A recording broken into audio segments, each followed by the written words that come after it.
Salmo 23.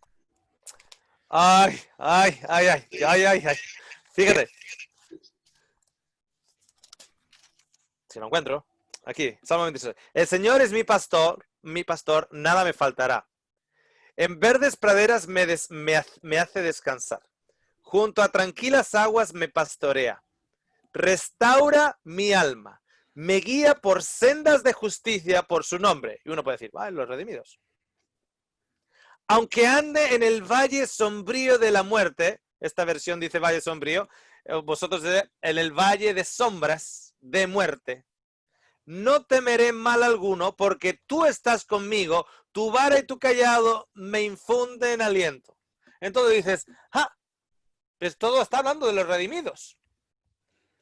¿Me preparas una mesa en presencia de quién? De mis angustiadores. ¿De quién, Ayelen? ¿De lo quién? De mis angustiadores. Bueno, pero yo creía que ellos no iban a la mesa. Isaías 25. Yo creía que ellos no iban a la mesa. ¿Me preparas una mesa en presencia de mis enemigos? Oye, ¿qué hacen los enemigos ahí en la mesa?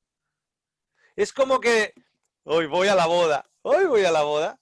No sé, ¿habéis ido a bodas en las cuales no sé cómo funciona mucho en España? La mayoría de las bodas que he ido ha sido aquí en Australia. Entonces tú vas a la ceremonia, etcétera, y luego vas a la recepción. Y en la recepción, antes de entrar al restaurante o a la zona de la comida, tienes ahí las listas. Entonces tú vas y buscas tu nombre y te dicen mesa 5. Mesa 5. Vamos a la boda, llegas a la mesa 5. Oye, Maruja, la criticona del quinto, está en la mesa 5. ¿Pero quién me ha puesto a mí con Maruja? ¿Pero quién me ha puesto a mí con Maruja? Es que a Maruja no la aguanto yo. ¿No la aguanto? O sea, que me pone una mesa en presencia de mis enemigos. ¿Qué hace Maruja ahí? ¿Quién la ha invitado a esta señora aquí? ¿Quién la ha invitado a esta señora en la mesa que Dios ha preparado? ¿Sabes por qué? Porque Maruja está en mi lista de oración. Maruja es un nombre ficticio, no tengo a nadie llamado Maruja en mi lista de oración. Maruja es un nombre ficticio. Porque Maruja está en mi lista de oración. ¿Sabes por qué Maruja está en mi lista de oración? Porque Dios me dice que ore por Maruja. ¿Por qué? Porque es tu enemiga. ¿Por qué Dios nos está diciendo que oremos por los enemigos? ¿Cuál es el punto? ¿Por qué por los enemigos? ¿Por qué yo estoy orando por Maruja, como me está diciendo Dios que ore por mi enemigo, y en ese proceso de orar por Maruja, tarde o temprano, a Yelén, ¿por qué voy a pedir por Maruja? ¿Tarde o temprano? ¿Por qué razón o porque...? No, o sea, tarde o temprano, mis oraciones con Maruja, o sea, Maruja es mi enemiga, me ha hecho muy mal a mí, me ha hecho muy mal a mi familia, me ha hecho muy mal a tal, pero llego a Mateo 5 y me doy cuenta que tengo que orar por que me está haciendo daño a mí esto, etcétera, y tengo que orar por Maruja. Entonces empiezo mis oraciones por Maruja. Señor, perdona por los sentimientos que tengo por Maruja. Bendícela. Ayúdala. En principio, oraciones egoístas. O sea, cámbiala para que no sea tan mala persona para conmigo, ¿no? Cambia su carácter, etcétera. Pero tarde o temprano, un día, 2 días, tarde de un mes, después de un año, lo que sea, cuando ore por Maruja, algún momento voy a pedir por qué por Maruja. O en parte de Maruja. ¿Por qué? ¿Por su salvación? Por su salvación. En algún momento yo voy a pedir por la salvación de Maruja. Y esa Es como una oración, doble como es bendición. No, Porque oro del mismo modo, tal vez otra persona está pidiendo por vos. Yo me pregunto a Pablo, perseguidor de la iglesia como Saulo, si no será él la mente de la iglesia adoptando la voluntad de Dios de orar por vuestros enemigos y por aquellos que os persiguen. Y Pablo es el resultado no solo de la oración de la iglesia por los perseguidores, no solo de la oración de la iglesia por aquellos que persiguen, sino que en realidad es la mente de Dios en la oración. Es la mente de Dios en la oración. ¿Qué hacía la iglesia cuando Saulo estaba matándola? Orando por sus enemigos y por aquellos que estaban perseguidos. ¿Por qué? ¿Para qué entonces? ¿Para qué entonces? ¿Solo para que me trate bien a mí? ¿O es para su salvación? Porque la presencia estará en la presencia de sus enemigos, en la presencia de tus enemigos. ¿Sabes que Jesús fue matado en la casa de sus enemigos? Eso nos dice la Biblia. Fui matado en la casa de mis enemigos. O bueno, no sé si es enemigos o amigos. Pero bueno, que fue matado en la casa de Se sus llama amigos o amigos. de sus enemigos. Ah, de sus amigos, ¿no? Son enemigos, pero él le llamó amigos. Ah, sí, efectivamente. Son enemigos, pero él le llamó amigos. Efectivamente, efectivamente. Entonces, hay un montón de lugares que empiezas a decir, wow, Ezequiel 37, ahora tiene otro sentido. Wow, ¿cómo es que habla, por ejemplo, en Ezequiel 16 de que Sodoma va a ser restaurada como Jerusalén? ¿Sodoma? ¿Estamos locos? Pero ahora tiene sentido. Ahora empieza a tener sentido cómo Sodoma va a ser restaurada. Porque eso es en Ezequiel Y, 16, por cierto. y porque también, Oscar, si nosotros decimos, no, porque Sodoma no podría ser restaurada porque fue muy pecadora. Y no interesa si es muy o poco. Todos somos pecadores, por eso estamos acá. Y si yo no quiero Claro, que él se salve, estoy juzgándolo y también no quisiera salvarme yo entonces. claro. Y María no puede ser salvada porque era muy prostituta, pero yo como soy muy fariseo, sí. Yo sí me Oscar, suele, pero ella, la que le está limpiando los pies a Jesús, ella es muy prostituta, ella no puede ser salva. Ella es pecadora, yo no. Yo estoy redimido por Cristo y luego niego esa redención acusando o poniendo el dedo a alguien. Es un espíritu muy erróneo, muy, muy erróneo. Yo una vez, años atrás, cuando estaba explicando qué nombres tengo en la lista de oración, esto igual ya me lo habéis escuchado antes, pero yo mencioné que en mi lista de oración tenía Benedicto XVI y era en el 2011, a Benedicto XVI. Acabé la presentación, estaba en Nueva Zelanda, acabé la presentación. No, en mitad de la presentación, perdón, en mitad de la presentación se levanta un hombre y me dice, ¿qué has dicho? Le digo que tengo a Benedicto XVI. Y dice, ese es el hombre de pecado, ese es el hombre de pecado, ¿ok? Le digo, hermano, yo estoy orando por él. Dice, él no se va a... Eso, le digo, ¿quién sabe si se va a arrepentir o no? Me dice, ese no se va a arrepentir nunca. Y le digo, ¿por qué? ¿Porque tú no vas a orar por él? Yo por él no voy a orar. Así que, de una u otra manera, convencí, podríamos decir, a muchas personas de incluir el nombre de Benedicto XVI en sus listas de oración. Pero dice, no, él es el que va, él representa a una iglesia perseguidora, representa a la élite, representa no sé qué, representa a la idolatría, a la adoración de ídolos, representa tal, representa nada. Ok. Lo pusieron en la lista. Y ese mensaje fue, inicialmente solo me dieron el audio, le di el audio a unas personas y ese mensaje en audio, en inglés, dio la vuelta a muchos lugares. Y eso fue creo que en el 2011. En el 2012, en febrero del 2012, me manda... una persona escucha en agosto. Una persona escucha en agosto y me dice, muchas gracias por el seminario, he empezado con mi libro de oración, y he puesto a Mr. Pope. Mr. Pope es el Mr. Papa, el Mr. Pope. Dice, he puesto al Mr. Pope en mi lista de oración. Ya. En diciembre, esta misma persona me dice, el Señor nos está dando un montón de respuestas para oración, etcétera. Por cierto, seguimos orando por Mr. Pope. Al cabo de todo el año de 2011 hay un montón de personas que me empiezan a mandar mensajes que están orando por Mr. Pope, el Mr. Papa. que han escuchado el vídeo y han dicho, claro que sí, si es bíblico, hay que orar por nuestros enemigos, hay que orar por aquellos que nos persiguen, así que pusieron a Benedicto XVI. Llega el febrero del 2012, creo que fue, o febrero del 2012 o febrero del 2013. O sea, pasó un año, básicamente. No recuerdo exactamente las fechas, pero pasó un año. Llega febrero y me manda un email, uno de los primeros emails que recibí. Y me dice, oye, tengo escalofríos por todo el cuerpo. Le digo, ¿por qué? Oye, que Mr. Pope ha dejado de ser Mr. Pope. Que ha dejado el oficio. Que se ha apartado. Me dice, esto es la primera vez en la historia. Y me dice, oye, ¿no será las oraciones, no? Me dice, ¿no será las oraciones?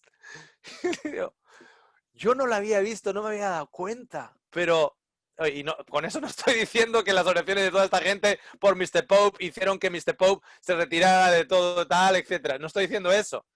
Pero fue impresionante porque estábamos un montón de gente orando por Mr. Pope. Ahora estoy orando por Mr. Pope 1 y Mr. Pope 2. El Mr. Pope 2. ¿No? Por Francisco y por Benedicto. Porque Dios me dice que lo haga. Ora por tus enemigos.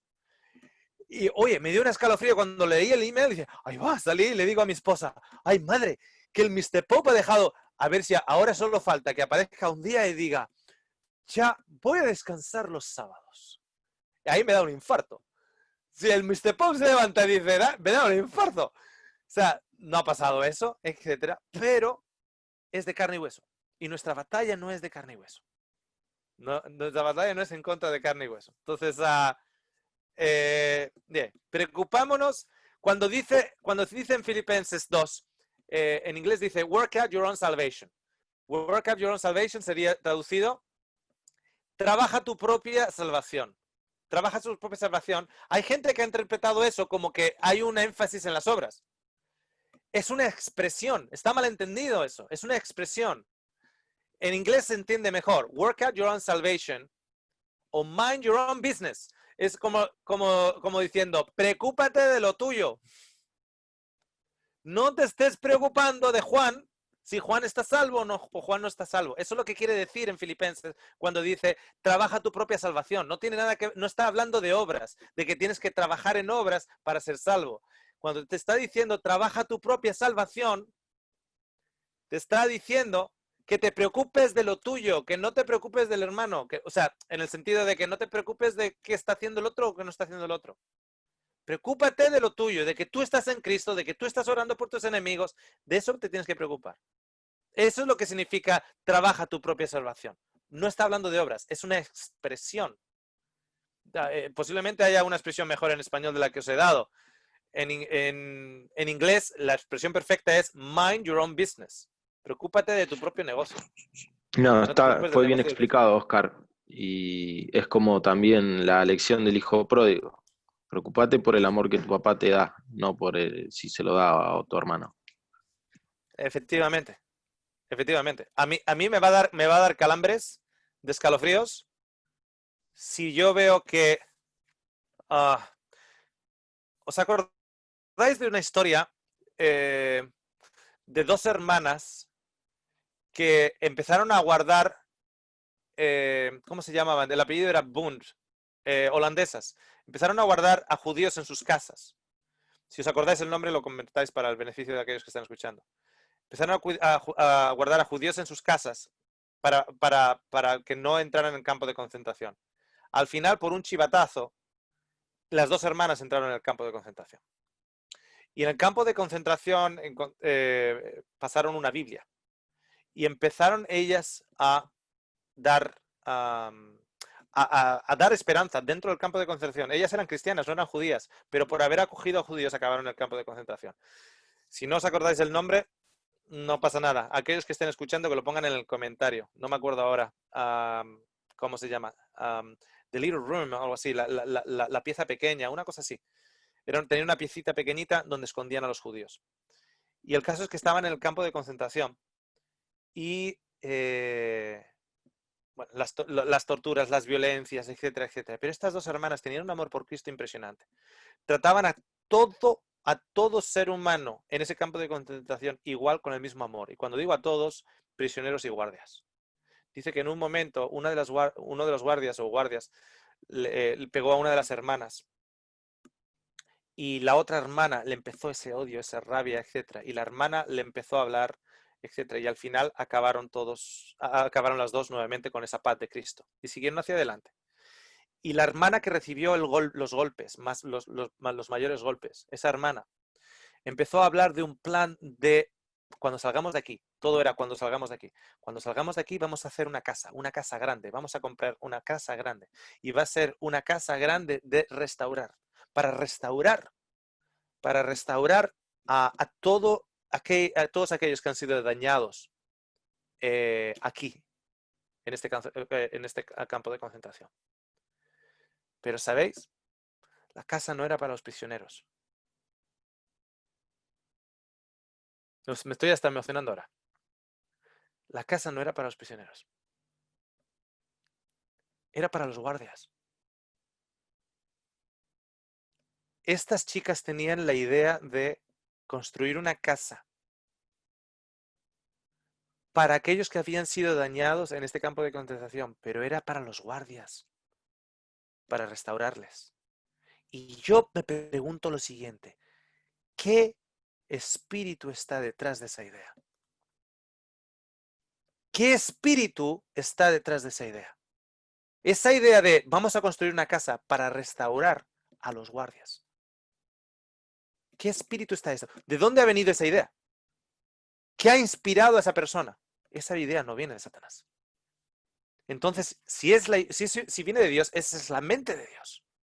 Y si es la mente de Dios, ¿cómo es posible que un ser humano pueda tener dentro de sí tanto amor por el guardia que la ha violado, por los guardias que la han mancillado, etcétera, etcétera, que quiere construir una casa para mostrarles a Cristo, para restaurarles, y Dios no puede tener lo mismo?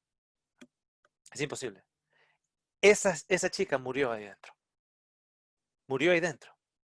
Entonces dices, ¿qué pasó con la casa? El Señor no es perezoso con respecto a su promesa.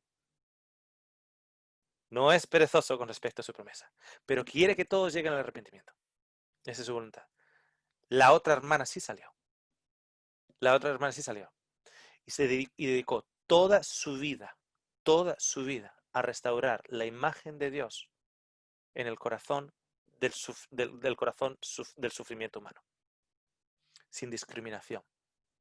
Pasaron 10 años y ya estaba en ese ministerio de reconciliación con todo ser humano y estaba en una audiencia con un montón de gente y ella estaba presentando el amor de Dios con su experiencia de ella y de su hermana.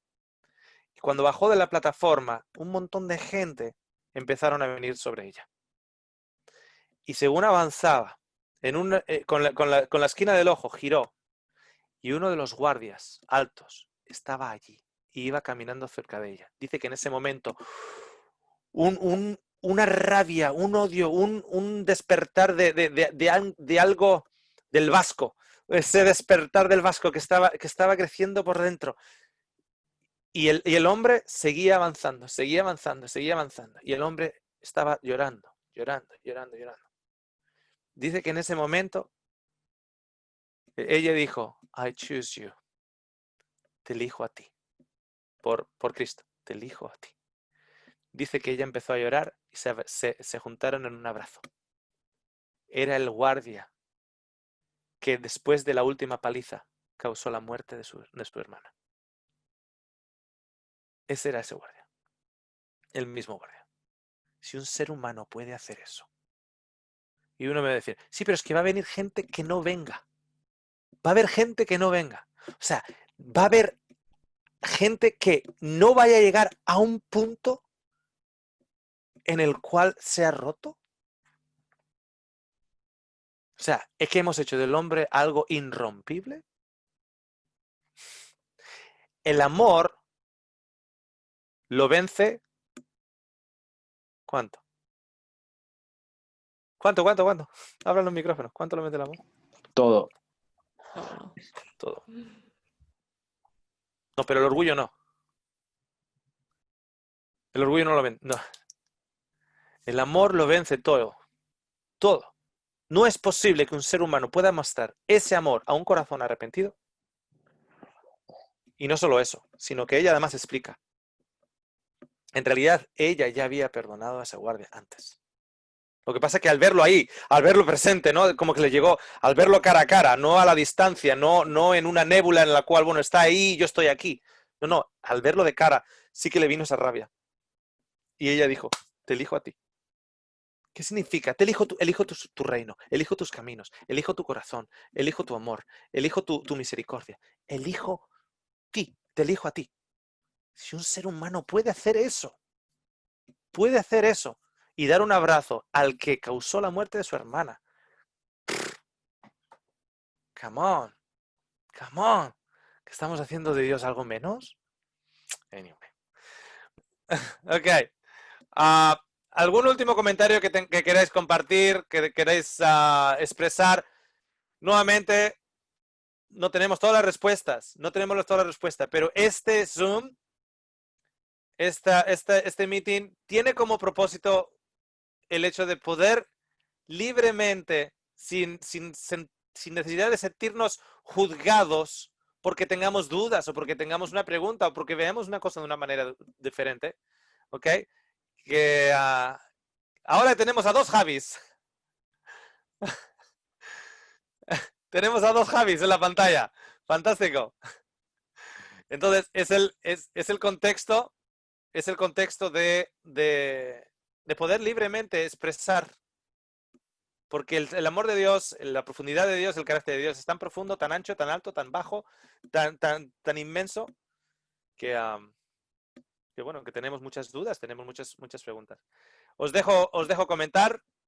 Oscar, Quien quiera que active el micrófono y comentar, y con eso, una vez que ya hayáis hablado, o sea, ya habéis, después del último comentario paramos. yo quería agregar un comentario más.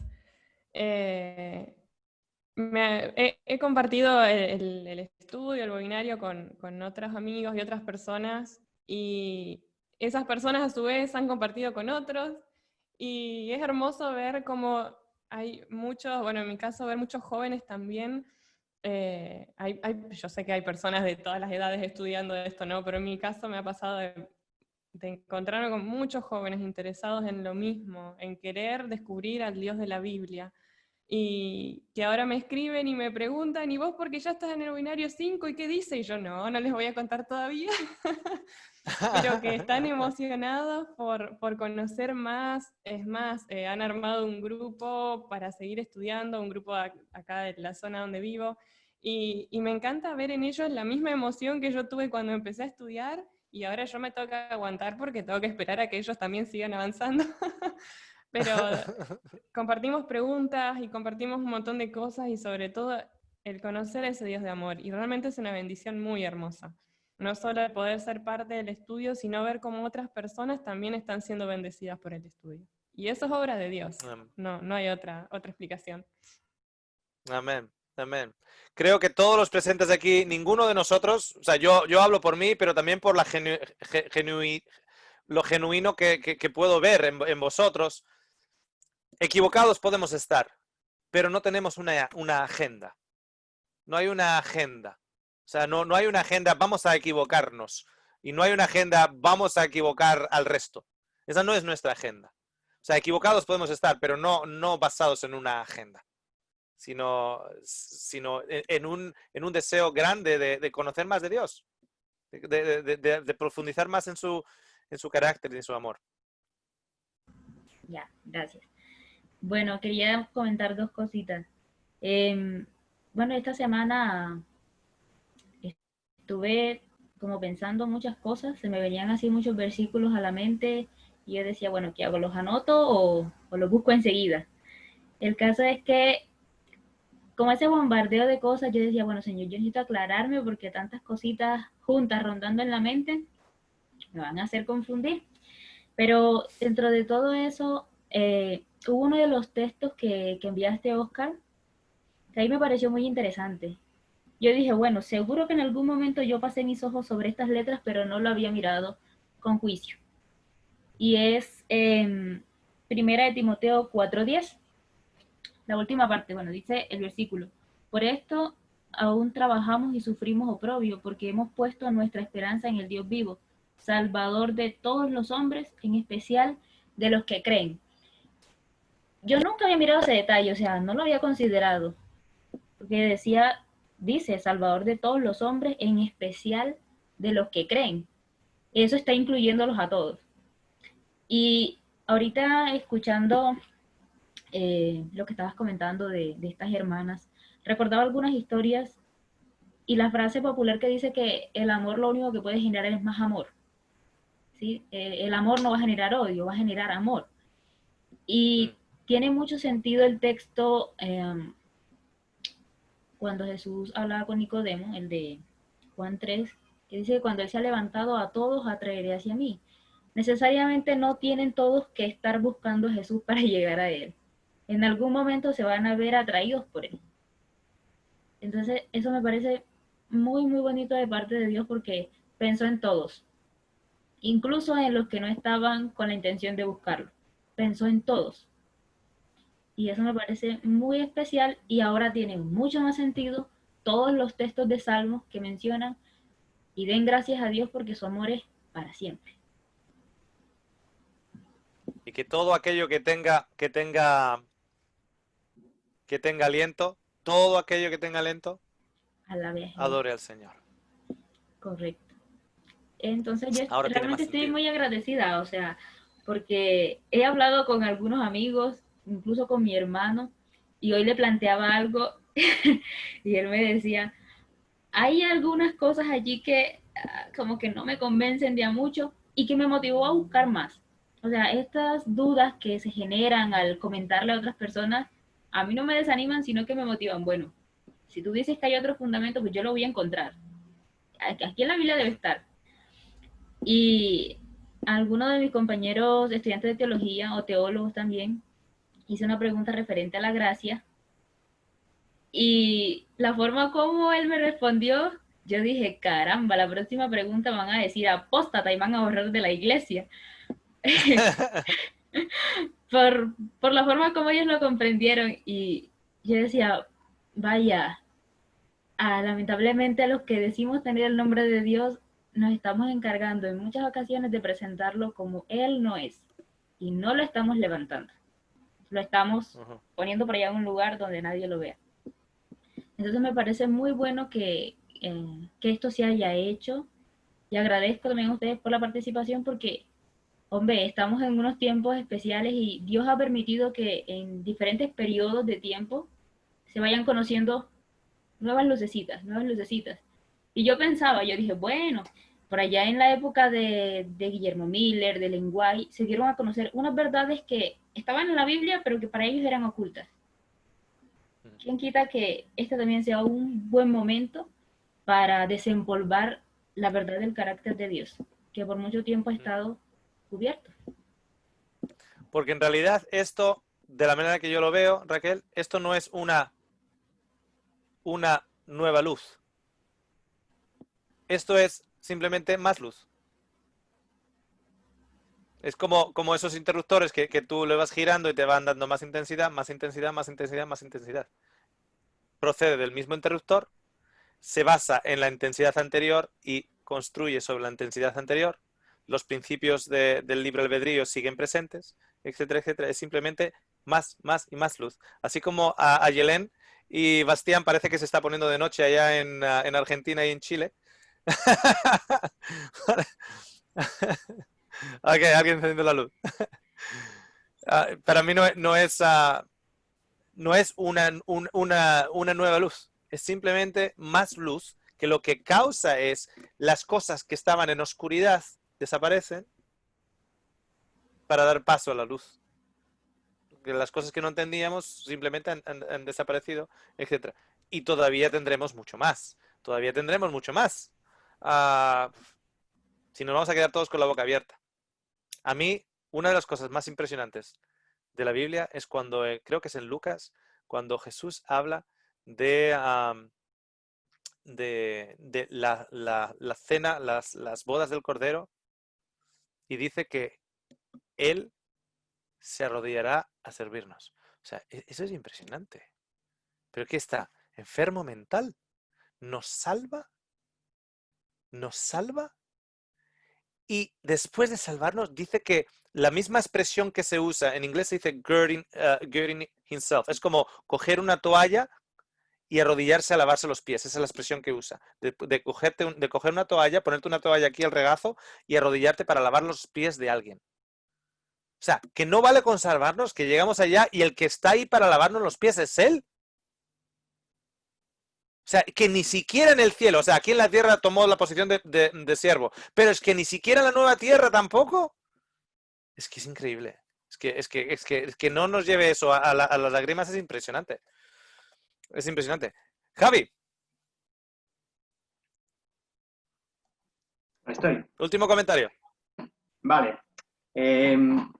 Bueno, último y primero. No os lo voy a tener en cuenta, pero lo vamos ¡Ah! Me habéis enseñado, el Señor me ha enseñado que hay que perdonar y vamos a perdonar. Ay, está bien, para explicar. No, yo muy breve. Muchísimas disculpas, Javi. Nada, tranquilos.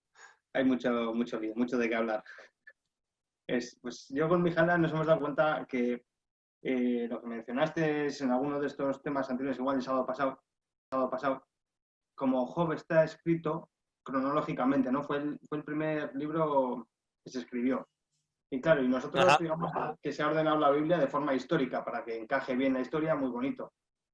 Pero claro, al no poner ese libro de Job ahí, que es el que, como hemos visto, que es el que nos quita un poco el velo para ver quién es el que destruye y quién está detrás de todo.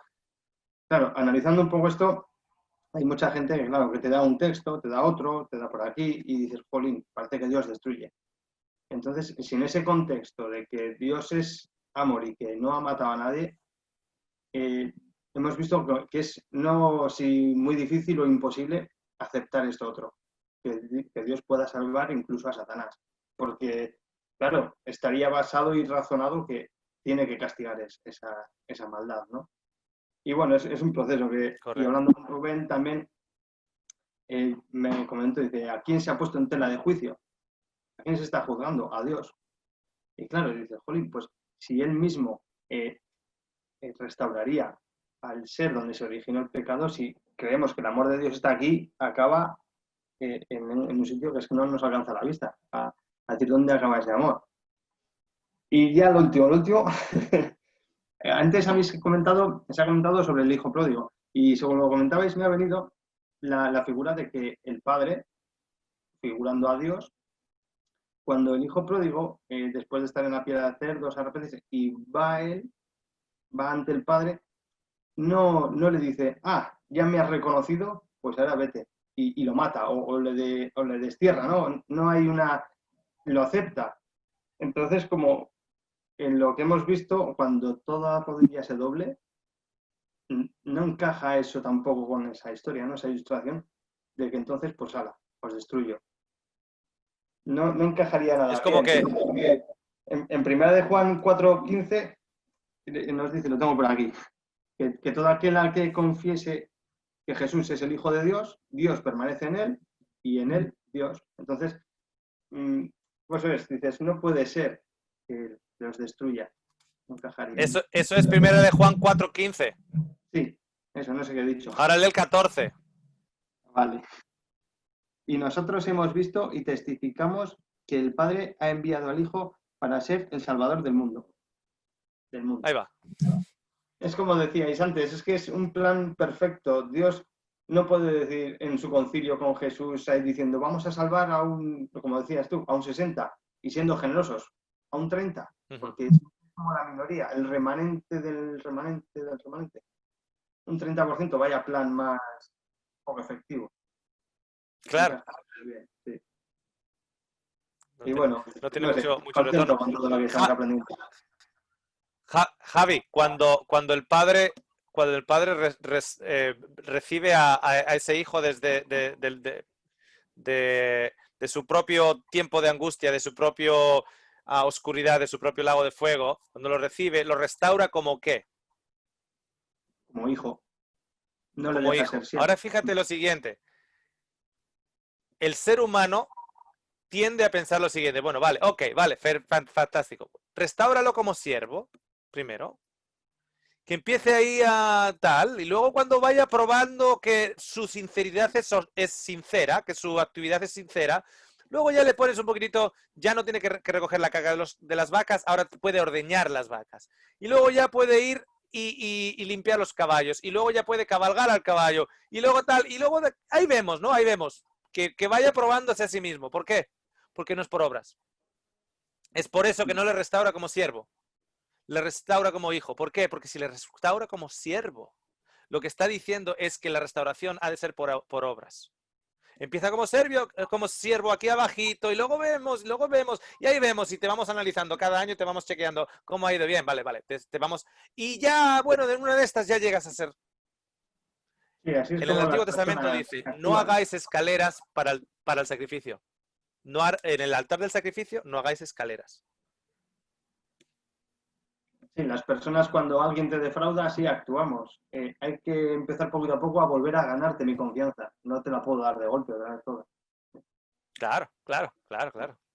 No. Pero eso no es lo que hace el Padre. El Padre lo restaura como hijo. Es importante, ¿no? Perdona que no te había dado mucho más tiempo a Javi. Simplemente que se me fue para una... fijaros lo siguiente. Estoy hablando hace 2 días atrás, hace 3 días, con un amigo mío, él es pastor. Entonces yo le empiezo a dar versículos, solo versículos. Y lo primero que le pregunto es, ¿la muerte de Jesús es la segunda muerte? Y me dice sí. Y digo, ok, perfecto. Entonces le empiezo a dar versículos. Le doy versículo tras versículo, y me dice, Óscar, no me gusta lo que estás diciendo. Y le digo, yo no estoy diciendo nada, te estoy dando versículos y tú los estás leyendo. Ya, pero no me gusta lo que estás insinuando. Y le digo, amigo, que no estoy insinuando nada, estoy simplemente los estás leyendo tú. Ok. Va y me dice lo siguiente. Llegamos ya, le estoy dando otro versículo, y me dice, ¿qué estás diciendo, Óscar? ¿Qué estás diciendo? Que no estoy diciendo nada, que estamos simplemente leyendo la Biblia. No estoy diciendo nada. Ya, pero es que no me gusta lo que estás insinuando. Digo, no estoy insinuando nada, solo estoy... Y llega un momento y va y me dice, ok, quiero cambiar mi respuesta. Le digo, ¿qué respuesta? La respuesta primera al principio. Porque esa respuesta me está condicionando a mí ahora. Sí que voy a cambiar la respuesta del principio. Le digo, ¿cuál respuesta? A mí ya se me había olvidado. Digo, ¿qué respuesta? Le digo, Jesús no murió en la segunda muerte. Le digo, ¿cómo? No murió de segunda muerte. Le digo, ¿qué muerte murió? Dice, tengo que estudiarlo. Me decía, tengo que estudiarlo. Le digo, ¿murió la primera muerte? Sí. ¿La segunda muerte? Pues no puede ser la segunda muerte, me dice. Le digo, ¿por qué no puede ser la segunda muerte? Y esto viene de un amigo mío, pastor. Me dice, no puede ser la segunda muerte porque Jesús resucita. ¡Pum! No puede. Yo no puedo decir que Jesús murió la segunda muerte porque Jesús resucita. Porque Jesús se alza. Porque Jesús se levanta. Y después de la segunda muerte me dice, no se levanta nadie. Después de la segunda muerte no se levanta nadie. Entonces Jesús no pudo morir la segunda muerte. Así que ahí lo tengo. Me va a decir qué muerte murió Jesús. Espero que no me diga la tercera, porque la tercera no la he escuchado yo. O en la primera o en la segunda es una combinación. Personalmente, yo creo que Jesús murió las dos y una de ellas es la sustitutiva. Pero murió las dos, evidentemente, físicamente, una muerte física. ¿Ok? Oscar, No hay duda de ella. Entonces, me hizo mucha gracia porque enseguida estaba hablando y me dice, quiero cambiar mi respuesta. Y yo me mataba de la risa y me dice, él no murió en la segunda muerte. ¿Por qué? Porque Jesús resucita. Oscar, tengo un comentario acerca precisamente de ese detalle. ¿Ya? O sea, tiempo atrás, cuando recién empezaba a estudiar justificación por la fe, me di cuenta de ese detalle. Jesús murió la segunda muerte. Y al presentarlo a mis compañeros, compartirlo, a varios se opusieron. Y yo decía, ¿cuál es la idea de oponerse a eso? No le encontraba mucho sentido. O sea, por último decir, no me cuadra, pero oponerse. Bien, pero ahora después comenzó a cobrar mucha importancia y de hecho ese tema de que Jesús murió la segunda muerte hace su sacrificio de un valor tremendo. O sea, el mirarlo de un lado o del otro va a cambiar mucho las cosas. Cuando hoy día me preguntaban acerca de todo esto y yo, es que no puede ser, que no es posible, porque ellos ya tuvieron su oportunidad de arrepentimiento. Y yo me di cuenta de algo. Y me usaban citas del lenguaje, de la Biblia. Y yo dije, si tú vas al tiempo de Jesús, y eso es algo que tal vez el Señor me trajo a la mente, pero yo por antes no lo había pensado. Pero es verdad, hubo un cúmulo de conocimiento anterior que hizo clic. Si tú vas a la muerte de Cristo, al tiempo de Cristo, y preguntas a un rabino, o a un judío, a un doctor de la ley, y estudioso de los profetas, y preguntas, si alguien que es colgado de un madero puede ser perdonado por Dios, con los profetas en la mano, en este caso con Ellen White en la mano, con la Torá en la mano, con la Biblia en la mano, ellos te dirían no.